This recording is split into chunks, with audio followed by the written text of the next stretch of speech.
Sunday Gospel.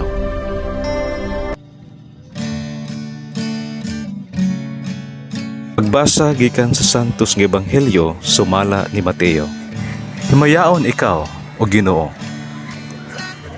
Unya miadto si Jesus sa yuta duol sa lungsod sa Cesarea Filipo, ug didto nangutana siya sa mga tinun-an. Sumala sa mga tao, kinsa man ang anak sa tao. Sila mitubag. May nag-ingon nga siya mao si Juan nga magbubunyag. Ang uban nag-ingon nga siya mao si Elias. Samtang ang uban nag-ingon nga siya mao si Jeremias o laing propeta.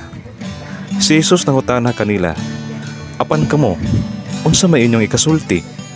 Kinsa man ako?" Ug mitubag si Simon Pedro, "Ikaw mao ang Mesiyas, ang anak sa Dios nga buhi."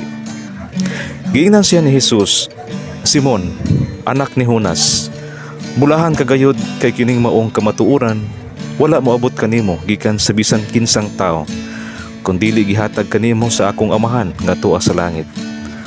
Busa sultihan ko ikaw. Ikaw si Pedro, ug ibabaw nining bato, tukuron ko ang akong simbahan, ug bisan gani ang kamatayon, dili gayud makabuntog niini. Ihatag ko kanimo ang mga yawi sa gingharian sa langit. Ang imong idili dinhi sa yuta, idili usab didto sa langit, ug ang imong itugot dinhi sa yuta, itugot usab didto sa langit." Ang Ebanghelyo sa Ginoo. Dayon ikaw, o Kristo. Sunday Gospel.